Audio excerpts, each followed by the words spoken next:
ਤੇ जीएसटी लगाण ਦਾ ਮਾਮਲਾ ਪੱਕਿਆ ਹੋਇਆ ਹੈ। 2 ਵਜੇ ਦੀ ਚੌਥੀ ਬਿਗ ਬ੍ਰੇਕਿੰਗ ਤੁਹਾਨੂੰ ਦੱਸ ਰਹੇ ਹਾਂ। ਸਰਾਵਾਂ ਤੇ जीएसटी ਲਾਣ ਦਾ ਮਾਮਲਾ ਪੱਕਿਆ ਹੋਇਆ ਹੈ।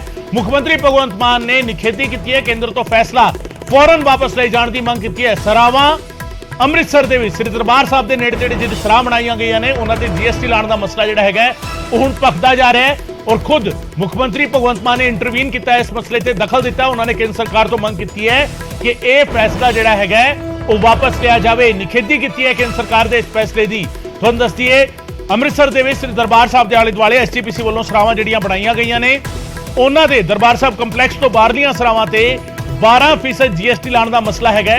GST के घेरे विच ਕੰਪਲੈਕਸ ਤੋਂ ਬਾਹਰ ਬਣੀਆਂ 3 ਸਰਾਵਾਂ ਆਈਆਂ ਨੇ। ਸਾਰਾਗੜੀ ਨਿਵਾਸ ਤੇ 2 ਕਰੋੜ ਤੋਂ ਵੱਧ ਦਾ ਟੈਕਸ ਤੇ ਜੁਰਮਾਨਾ ਲਾਇਆ ਗਿਆ ਹੈ। SGPC ਨੇ ਟੈਕਸ ਲਾਏ ਜਾਣ ਦਾ ਜ਼ੋਰਦਾਰ ਵਿਰੋਧ ਕੀਤਾ ਹੈ। ਸਿੱਧੇ ਤੌਰ ਤੇ ਸਵਾਲ ਜਿਹੜੇ ਹੈਗੇ ਉਹ ਕੇਂਦਰ ਸਰਕਾਰ ਦੇ ਫੈਸਲੇ ਤੇ ਖੜੇ ਕੀਤੇ ਨੇ। ਮੁੱਖ ਮੰਤਰੀ ਭਗਵੰਤ ਮਾਨ ਨੇ ਵੀ ਇਤਰਾਜ਼ ਜ਼ਾਹਿਰ ਕੀਤਾ ਔਰ ਕੇਂਦਰ ਨੂੰ ਅਪੀਲ ਕੀਤੀ ਹੈ ਕਿ ਇਹ ਫੈਸਲਾ ਜਿਹੜਾ ਹੈਗਾ ਉਹ ਵਾਪਸ ਲਿਆ ਜਾਵੇ। 3 ਸਰਾਵਾਂ ਅਜਿਹੀਆਂ ਨੇ ਜਿਸ ਨੂੰ ਕੇਂਦਰ ਸਰਕਾਰ ਇਹ ਕਹਿੰਦੀ ਹੈ ਕਿ ਇਹ ਕਮਰਸ਼ੀਅਲ ਕੰਪਲੈਕਸ ਦੇ ਵਿੱਚ ਆਉਂਦੀ ਹੈ। ਇਸ ਤੇ ਭਗਵੰਤ ਮਾਨ ਪੰਜਾਬ ਦੇ ਮੁੱਖ ਮੰਤਰੀ ਉਹਨਾਂ ਨੇ ਟਵੀਟ ਕੀਤਾ ਹੈ। ਉਹਨਾਂ ਨੇ ਲਿਖਿਆ ਹੈ केंद्र सरकार वालों श्री दरबार साहब के नेड़े स्थित सरावां ते 12% GST लगाने के फैसले की सख्त निंदा करदा है। धर्म अस्थान सब दे सांझे हुंदे ने। यह टैक्स श्रद्धालुओं की शरधा ते लगाया गया है। केंद्र नूं अपील है तुरंत इस फैसले नूं वापस लिया जावे। सो ये पंजाब के मुख मंत्री भगवंत मान ने ट्वीट किया है ते इसे मसले ते हरसिमरत कौर बादल मैंबर पार्लीमेंट ने श्रोमणी अकाली दल दे उन्होंने भी ट्वीट किया है। श्री दरबार साहब कंपलैक्स के बाहर SGPC वालों चलाईयां जा रही 3 सरावां दे विच रिहाइश के खर्चों ते 12% GST लगाण दे केंद्र सरकार के फैसले ने सिख भाईचारे नूं झटका दिता है। यह हरसिमरत कौर बादल मैंबर पार्लीमेंट ने उन्होंने ट्वीट किया है। सो किते ना किते विरोध जिहड़ा हैगा हर पासों किया जा रहा है। बेशक वो सरकार की गल होवे या विरोधी धिरां की गल होवे सारे एक सुर दे विच केंद्र सरकार के इस फैसले का विरोध कर रहे हैं। जे सरावां ते GST लगाण दा मसला जिहड़ा हैगा वो पक्या होया है। पंजाब के मुख मंत्री ने केंद्र सरकार को अपील की है कि फैसला जिहड़ा है वो वापस लिया जाए। सवाल जिहड़े है खड़े होंदे ने इस फैसले तो बाद सरावां जिहड़ियां श्री दरबार साहब कंपलैक्स दे विच बनाईयां गईयां ने उन्हां चों 3 सरावां ते केंद्र सरकार ने 12% GST लाया है ते उस ते जुर्माना भी लाया गया है ते तर्क यह दिता गया है कि कमर्शियल कंपलैक्स दे विच आंदियां नहीं। हालांकि SGPC का तर्क है कि श्रद्धालुओं के ठहरन के लिए ये सरावां जिहड़ियां ने वो बनाईयां गईयां ने। SGPC वालों इहनूं ऑपरेट किया जाता है। इसका मैनेजमेंट जिहड़ा है वो उन्हां वालों देखा जाता है ते इन्हां ते टैक्स लाण दा फैसला जिहड़ा है वो गलत है। ये टैक्स शरधा ते लाया गया है। CM ने कहा है सरावां ते लाया गया 12% GST जिहड़ा है वो शरधा ते टैक्स लाया गया है।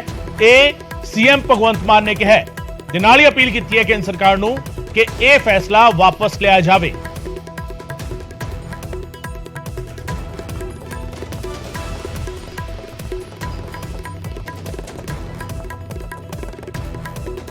दरवाजे हर धर्म हर वर्ग ਲਈ 24 ਘੰਟੇ ਖੁੱਲੇ ਰਹਿੰਦੇ ਨੇ।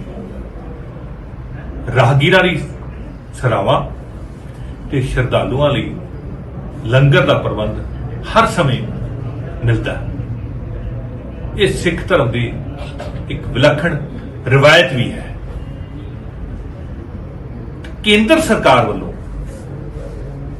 ਸਰਾਵਾਂ ਉੱਪਰ 12% GST ਲਾ ਦੇਣਾ उस जालिम हुकूमत मुगल हुकूमत के लाए हुए टैक्स जजिया याद कराती है। सो असीं मंग करते हैं कि गुरु घर दी सरावां उपर यह जिहड़ा जजिया केंद्र सरकार वालों लाया गया ये वापस लिया जाए ताकि चंगा सुनेहा संगतां देश और दुनिया दे विच जा सके। पहला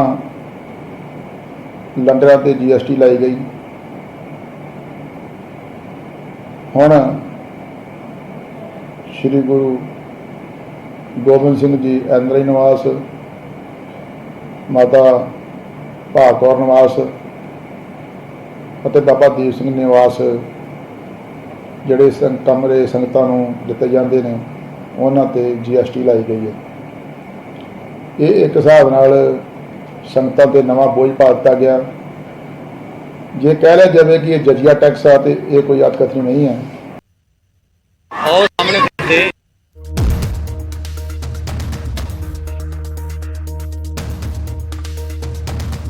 ਸਾਡੇ ਨਾਲ ਮਲਵਿੰਦਰ ਕੰਗ ਸਾਹਿਬ ਫੋਨ ਲਾਈਨ ਤੇ ਸਾਡੇ ਨਾਲ ਜੁੜੇ ਨੇ। ਕੰਗ ਸਾਹਿਬ ਬਹੁਤ ਬਹੁਤ ਸਵਾਗਤ ਹੈ। ਪਰ ਕੇਂਦਰ ਸਰਕਾਰ ਦੇ ਇਸ ਫੈਸਲੇ ਦਾ ਸਵਾਗਤ ਨਹੀਂ ਹੋ ਰਿਹਾ, ਸਿੱਧੇ ਤੌਰ ਤੇ ਸਵਾਲ ਖੜੇ ਹੋ ਰਹੇ ਨੇ ਕਿ ਆਖਿਰ ਇਸ ਫੈਸਲੇ ਦਾ ਮਤਲਬ ਕੀ ਹੈ। ਦੇਖੋ ਗਗਨ ਜੀ, ਗੱਲ ਬੜੀ ਸਪਸ਼ਟ ਹੈ। ਇੱਕ ਵਾਰ ਫੇਰ ਬੀਜੇਪੀ ਦਾ ਜਿਹੜਾ ਐਂਟੀ ਪੰਜਾਬ ਚਿਹਰਾ ਹੈ ਔਰ ਖਾਸ ਕਰ ਐਂਟੀ ਸਿੱਖ ਚਿਹਰਾ ਉਹ ਸਾਹਮਣੇ ਆਇਆ ਹੈ।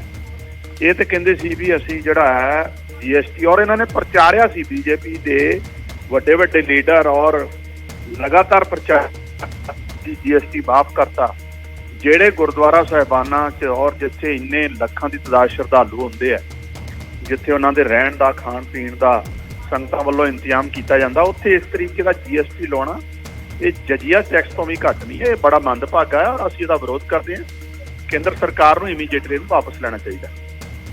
ਬਿਲਕੁਲ, ਮੁੱਖ ਮੰਤਰੀ ਨੇ ਅਪੀਲ ਕੀਤੀ ਹੈ ਕੇਂਦਰ ਸਰਕਾਰ ਨੂੰ ਕਿ ਇਹ ਜਿਹੜਾ ਹੈਗਾ ਫੈਸਲਾ ਵਾਪਸ ਲਿਆ ਜਾਵੇ, ਪਰ ਕੇਂਦਰ ਜੇਕਰ ਇਹ ਫੈਸਲਾ ਨਹੀਂ ਵਾਪਸ ਲੈਂਦਾ ਫਿਰ ਸਰਕਾਰ ਕੀ ਕਰਨ ਜਾ ਰਹੀ ਹੈ। ਕੰਗ ਸਾਹਿਬ, ਵਾਪਸ ਲੈਣਾ ਚਾਹੀਦਾ, ਨਹੀਂ ਤੇ ਪੰਜਾਬ ਦੇ ਲੋਕ ਸਬਕ ਸਿਖਾਉਣਗੇ। ਵੈਸੇ ਤੇ ਇਹ 'ਚ ਬੜਾ ਸਪਸ਼ਟ ਜੀ ਗੱਲ ਹੈ ਵੀ ਬੀਜੇਪੀ ਤੋਂ ਉਮੀਦ ਤੇ ਵੈਸੇ ਹੀ ਬਹੁਤ ਘੱਟ ਹੈ, ਲੇਕਿਨ ਜਿਹੜਾ ਪਿਛਲੇ ਆਪਾਂ ਦੇਖ ਰਹੇ ਹਾਂ ਮੋਦੀ ਸਾਹਿਬ ਨੇ ਕਿਸ ਤਰੀਕੇ ਨਾਲ ਪ੍ਰਸਾਰਿਆ ਸੀ, ਉਹ ਵੀ ਜਿਹੜੇ ਇਹਨਾਂ ਦੇ ਭਾਈਵਾਲ ਸੀ ਅਕਾਲੀ ਦਲ ਬਾਦਲ ਵਾਲਿਆਂ, ਮੈਡਮ ਹਰਸਿਮਰਤ ਕੌਰ ਜੀ ਨੇ ਵੀ ਬੜਾ ਇਹਨੂੰ ਵੱਧ ਝੜ ਕੇ ਪ੍ਰਚਾਰ ਕੀਤਾ ਸੀ ਵੀ ਦੇਖੋ ਕਿੱਡਾ ਵੱਡਾ ਫੈਸਲਾ ਲਿਆ। ਉਹਦੀ ਪੋਲ ਖੁੱਲਦੀ ਹੈ, ਡੈਫੀਨੇਟਲੀ ਪੋਲ ਖੁੱਲਦੀ ਹੈ ਔਰ ਸੈਂਟਰ ਨੂੰ ਵਾਪਸ ਲੈਣਾ ਚਾਹੀਦਾ ਇਹ ਫੈਸਲਾ। ਕੰਗ ਸਾਹਿਬ, ਕੀ ਲੱਗਦਾ ਹੈ ਲੰਗਰ ਤੇ ਜੀਐਸਟੀ ਹਟਾਤਾ ਹੈ, ਇਸ ਕਰਕੇ ਟੈਕਸ ਲਾਇਆ ਜਾ ਰਿਹਾ, ਮਤਲਬ ਕਿਵੇਂ ਨਾ ਕਿਵੇਂ ਜਿਹੜਾ ਹੈਗਾ ਉਹ ਜੀਐਸਟੀ ਵਾਲੀ ਆਮਦਨ ਜਿਹੜੀ ਹੈਗੀ ਉਹ ਹੁੰਦੀ ਰਵੇ। ਦੇਖੋ, ਜੀਐਸਟੀ ਲਾਉਣ ਦਾ ਮਤਲਬ ਤੇ ਸਿੱਧਾ ਹੈ, ਲੰਗਰ ਤੇ ਸਾਰੇ ਲੋਕਾਂ ਲਈ, ਸਾਰੇ ਧਰਮਾਂ ਲਈ ਹੈ ਔਰ ਇੱਕ ਚੈਰਿਟੀ ਦਾ ਬਹੁਤ ਵੱਡੇ ਲੈਵਲ ਤੇ ਇੱਕ ਪੁੰਨ ਦਾ ਕੰਮ ਹੈ ਜਿਹਦੇ 'ਚ ਹਜ਼ਾਰਾਂ ਲੱਖਾਂ ਲੋਕ ਆ ਕੇ ਲੰਗਰ ਛਕਦੇ ਆ, ਠਹਿਰਦੇ ਆ।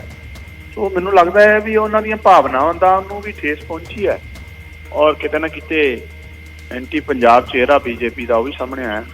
ਨਹੀਂ, ਇਹ ਲੱਗਦਾ ਹੈ ਕਿ ਲੰਗਰ ਤੇ ਜਿਹੜਾ ਜੀਐਸਟੀ ਹਟਾਇਆ ਸੀਗਾ ਉਹ ਜਿਹੜਾ ਹਿੱਸਾ ਘਟ ਪਿਆ ਸੀਗਾ ਕੇਂਦਰ ਦੇ ਖਜ਼ਾਨੇ ਵਿੱਚ, ਜਿਹੜਾ ਘਾਟਾ ਉਸ ਦੇ ਨਾਲ ਪਿਆ, ਉਸ ਨੂੰ ਪੂਰਨ ਦੇ ਲਈ ਕਿਤੇ ਕੇਂਦਰ ਨੇ ਫੈਸਲਾ ਲੈ ਲਿਆ ਹੋਵੇ। ਇਹ ਤਾਂ ਕੇਂਦਰ ਦੱਸੂਗਾ, ਪਰ ਸਾਨੂੰ ਤੇ ਇਹ ਲੱਗ ਰਿਹਾ ਉਹਦੇ ਨਾਲ ਤਾਂ ਕੀ ਘਾਟਾ ਪੈਣਾ ਹੈ। ਲੇਕਿਨ ਇਹ ਲੱਗ ਰਿਹਾ ਵੀ ਜਿਸ ਤਰੀਕੇ ਨਾਲ ਲਗਾਤਾਰ ਬੀਜੇਪੀ ਪੰਜਾਬ ਤੇ ਅਲੱਗ-ਅਲੱਗ ਤਰੀਕੇ ਨਾਲ ਹਮਲੇ ਕਰ ਰਹੀ ਹੈ, ਉਸ ਕੜੀ 'ਚ ਇਹ ਅਲੱਗ ਨਵਾਂ ਜਿਹੜਾ ਹੈਗਾ ਆ ਅਟੈਕ ਹੈ। ਚਲੋ, ਬਹੁਤ ਬਹੁਤ ਸ਼ੁਕਰੀਆ ਕੰਗ ਸਾਹਿਬ ਸਾਡੇ ਨਾਲ ਗੱਲ ਕਰਨ ਲਈ। ਮਲਵਿੰਦਰ ਕੰਗ, ਆਮ ਆਦਮੀ ਪਾਰਟੀ ਦੇ ਮੁੱਖ ਬੁਲਾਰੇ, ਸਾਡੇ ਨਾਲ ਫੋਨ ਲਾਈਨ ਤੇ ਜੁੜੇ ਸਨ ਤੇ ਸਵਾਲ ਖੜੇ ਹੋ ਰਹੇ ਨੇ ਕੇਂਦਰ ਸਰਕਾਰ ਦੇ ਫੈਸਲੇ ਤੇ, ਜਿਸ ਦੇ ਵਿੱਚ 3 ਸਰਾਵਾਂ ਨੇ ਜਿਨ੍ਹਾਂ ਤੇ 12% ਜੀਐਸਟੀ ਜਿਹੜਾ ਹੈਗਾ ਉਹ ਲਾਇਆ ਗਿਆ ਕੇਂਦਰ ਸਰਕਾਰ ਦੇ ਵੱਲੋਂ, ਤੇ ਬਕਾਇਦਾ ਜਿਹੜਾ ਹੈਗਾ ਜੁਰਮਾਨਾ ਵੀ ਇਹਨਾਂ ਤੇ ਲਾਇਆ ਗਿਆ ਹੈ। ਜੀਐਸਟੀ ਸੰਬੰਧੀ ਜੁਰਮਾਨਾ ਜਿਹੜਾ ਹੈਗਾ ਉਹ ਲਾਇਆ ਗਿਆ। ਹਾਲਾਂਕਿ ਸਰਕਾਰ ਤੋਂ ਲੈ ਕੇ ਵਿਰੋਧੀ ਧਿਰਾਂ ਤੱਕ ਲਗਾਤਾਰ ਇੱਕ ਸੁਰ ਦੇ ਵਿੱਚ ਇਸ ਫੈਸਲੇ ਨੂੰ ਵਾਪਸ ਲੈਣ ਦੀ ਮੰਗ ਜਿਹੜਾ ਹੈਗਾ ਕੇਂਦਰ ਸਰਕਾਰ ਤੋਂ ਕਰ ਰਹੇ ਨੇ, ਤੇ ਸਵਾਲ ਜਿਹੜੇ ਹੈਗੇ ਕੇਂਦਰ ਸਰਕਾਰ ਦੇ ਇਸ ਫੈਸਲੇ ਦੇ ਉੱਤੇ ਖੜੇ ਹੋ ਰਹੇ ਨੇ।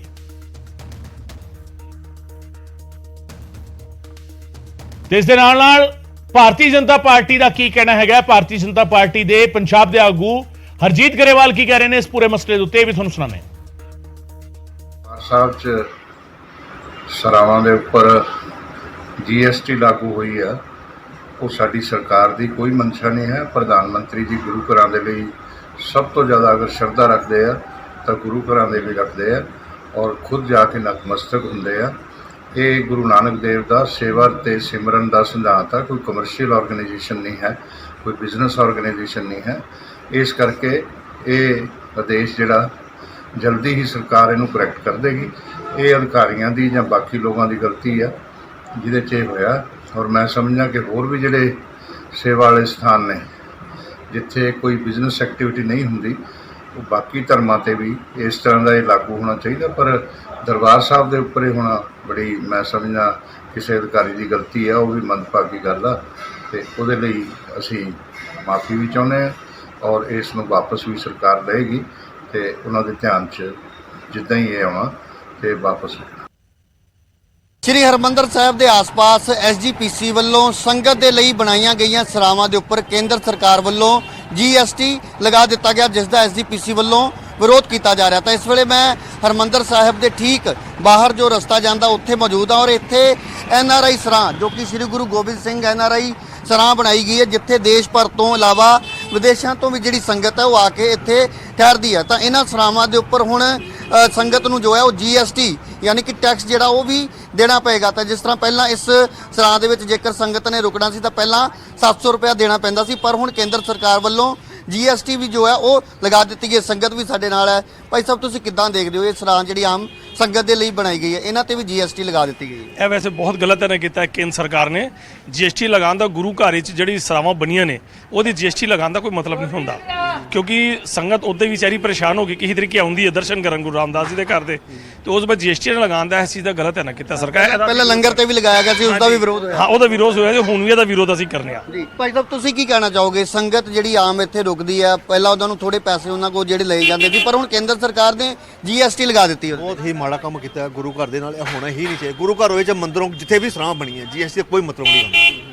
ਲੋਕਾਂ ਕੋਲ ਵੈਸੇ ਵੀ ਹੈਗਾ, ਮਹਿੰਗਾਈ ਲੋਕਾਂ ਨੂੰ ਬੜੀ ਮਾਰ ਮਾਰੀ ਹੈ। 700 ਰੁਪਈਆ ਜਾਂ 500 ਰੁਪਇਆ ਕਿਰਾਇਆ ਦੇਣਾ ਵੀ ਲੋਕਾਂ ਵਾਸਤੇ ਬੜਾ ਮੁਸ਼ਕਲ ਹੁੰਦਾ ਹੈ, ਲੇਕਿਨ GST ਨਾਲ ਬਹੁਤ ਜ਼ਿਆਦਾ ਕੰਮ ਖਰਾਬ ਕੀਤਾ। ਤੁਰੰਤ ਹਟਾਇਆ ਜਾਵੇ। ਜੀ ਬਿਲਕੁਲ, ਤਾਂ ਸੰਗਤ ਵੀ ਵਿਰੋਧ ਕਰ ਰਹੀ ਹੈ। ਤਾਂ ਹੁਣ ਅਸੀਂ ਜਿਹੜੇ ਪ੍ਰਬੰਧਕ ਨੇ ਇੱਥੇ, ਜਿਹੜੇ ਇੰਚਾਰਜ ਨੇ ਸਰਾਵਾਂ ਦੇ, ਉਹਨਾਂ ਦੇ ਨਾਲ ਵੀ ਗੱਲਬਾਤ ਕਰਾਂਗੇ। ਤਾਂ ਇਹ ਜਿਹੜੀ ਸਰਾਂ ਜਿੱਥੇ ਹਰ ਰੋਜ਼ ਸੰਗਤ ਦੂਰੋਂ ਆ ਕੇ ਰੁਕਦੀ ਹੈ, ਜ਼ਰੂਰੀ ਨਹੀਂ ਹੈ ਕਿ ਭਾਰਤ ਬਲਕਿ ਵਿਦੇਸ਼ਾਂ ਤੋਂ ਵੀ ਜਿਹੜੀ ਸੰਗਤ ਆਉਂਦੀ ਹੈ ਉਹ ਇਹਨਾਂ ਸਰਾਵਾਂ ਦੇ ਵਿੱਚ ਆ ਕੇ ਰੁਕਦੀ ਹੈ, ਹਰਿਮੰਦਰ ਸਾਹਿਬ ਦੇ ਦਰਸ਼ਨ ਕਰਦੀ ਹੈ। ਔਰ ਉਹਨਾਂ ਦੇ ਕੋਲੋਂ ਪਹਿਲਾਂ ਜੇਕਰ ਮੈਂ ਇਸ ਸਰਾਂ ਦੀ ਗੱਲ ਕਰਾਂ ਤਾਂ 700 ਰੁਪਈਆ ਇੱਕ ਕਮਰੇ ਦਾ ਜਿਹੜਾ ਕਿਰਾਇਆ ਲਿਆ ਜਾਂਦਾ ਸੀ, ਪਰ ਹੁਣ ਤੁਸੀਂ ਦੇਖ ਸਕਦੇ ਹੋ ਇੱਥੇ ਬਕਾਇਦਾ ਤੌਰ ਤੇ ਲਿਖਿਆ ਵੀ ਗਿਆ, ਯਾਨੀ ਕਿ 84 ਰੁਪਏ ਇੱਕ ਕਮਰੇ ਦੇ ਪਿੱਛੇ ਹੁਣ GST ਜਿਹੜੀ ਹੈ ਉਹ ਕਿਸੇ ਵੀ ਸ਼ਰਧਾਲੂ ਨੂੰ ਜੋ ਆ ਕੇ ਇੱਥੇ ਰੁਕਦਾ ਉਹਨੂੰ GST ਦੇਣੀ ਪਏਗੀ। ਮੇਰੇ ਨਾਲ ਮੈਨੇਜਰ ਨੇ ਗੁਰਪ੍ਰੀਤ ਸਿੰਘ, ਜਿਨ੍ਹਾਂ ਦੇ ਕੋਲ ਪੂਰਾ ਚਾਰਜ ਹੈ ਸਰਾਵਾਂ ਦਾ।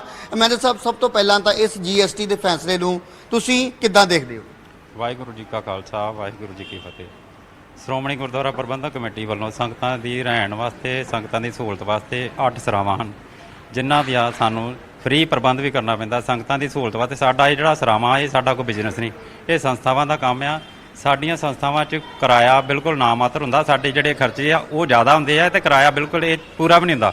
ਇਹ ਸੰਗਤਾਂ ਦੇ ਉੱਤੇ ਜਿਹੜਾ ਇਹਨਾਂ ਨੇ ਜਿਹੜਾ ਟੈਕਸ ਥੋਪਿਆ, ਇਹ ਨਹੀਂ ਇਹਨਾਂ ਨੂੰ ਚਾਹੀਦਾ, ਕਿਉਂਕਿ ਸੰਸਥਾਵਾਂ ਦਾ ਕੰਮ ਹੈ। ਸੰਸਥਾ ਨੋ ਪ੍ਰੋਫਿਟ ਨੋ ਲੋਸ ਤੇ ਸਾਰਾ ਕੰਮ ਕਰਦੀਆਂ। ਸੰਗਤਾਂ ਦੀ ਸਹੂਲਤ ਵਾਸਤੇ ਸਾਡੀਆਂ ਸੰਸਥਾਵਾਂ ਬਣੀਆਂ। ਸਾਡੀ ਇਕੱਲੀ ਕੇਵਲ ਇਹੋ ਸੰਸਥਾ ਨਹੀਂ, ਹੋਰ ਵੀ ਜਿਹੜੀਆਂ ਧਾਰਮਿਕ ਸੰਸਥਾਵਾਂ ਉਹਨਾਂ ਨੂੰ ਚਾਹੀਦਾ ਸਰਕਾਰ ਨੂੰ ਕਿ ਉਹਨਾਂ ਤੇ GST ਨਾ ਲਾਇਆ ਜਾਵੇ। ਕੁੱਲ 8 ਸਰਾਵਾਂ ਨੇ ਜੋ ਕਿ SGPC ਵੱਲੋਂ ਸੰਗਤ ਦੇ ਲਈ ਬਣਾਈਆਂ ਗਈਆਂ ਨੇ, ਪਰ ਉਹਨਾਂ ਦੇ ਵਿੱਚੋਂ 3 ਨੂੰ ਹੀ ਜੋ ਹੈ ਉਹ GST ਦੇ ਘੇਰੇ ਦੇ ਵਿੱਚ ਲਿਆਂਦਾ ਗਿਆ। ਤਾਂ ਉਸ ਦੇ ਪਿੱਛੇ ਸਰਕਾਰ ਦਾ ਜਾਂ ਸਰਕਾਰੀ ਅਧਿਕਾਰੀਆਂ ਦਾ ਤਰਕ ਇਹ ਹੈ ਕਿ ਇਹ ਜਿਹੜੀਆਂ ਇਮਾਰਤਾਂ ਨੇ ਉਹ ਕਮਰਸ਼ੀਅਲ ਇਮਾਰਤਾਂ ਦੇ ਦਾਇਰੇ ਦੇ ਵਿੱਚ ਆਉਂਦੀਆਂ ਨੇ। ਪਰ ਸਭ ਤੋਂ ਅਹਿਮ ਗੱਲ ਇਹ ਹੈ ਕਿ ਜਿੰਨੀਆਂ ਵੀ ਸਰਾਵਾਂ ਨੇ, ਭਾਵੇਂ ਉਹ ਦਰਬਾਰ ਸਾਹਿਬ ਕੰਪਲੈਕਸ ਦੇ ਵਿੱਚ ਨੇ ਜਾਂ ਫਿਰ ਹੋਰ ਸੜਕੀ ਮਾਰਗਾਂ ਤੇ ਨੇ, ਤਾਂ ਇਹਨਾਂ ਦਾ ਇੱਕੋ ਇੱਕ ਮੰਤਵ ਹੈ ਕਿ ਜਿਹੜੀ ਸੰਗਤ ਦੂਰ ਦਰਾਡਿਓਂ ਹਰਿਮੰਦਰ ਸਾਹਿਬ ਮੱਥਾ ਟੇਕਣ ਦੇ ਲਈ ਆਉਂਦੀ ਹੈ, ਉਹਨਾਂ ਨੂੰ ਕਿਸੇ ਤਰ੍ਹਾਂ ਦੀ ਕੋਈ ਦਿੱਕਤ ਨਾ ਆਵੇ।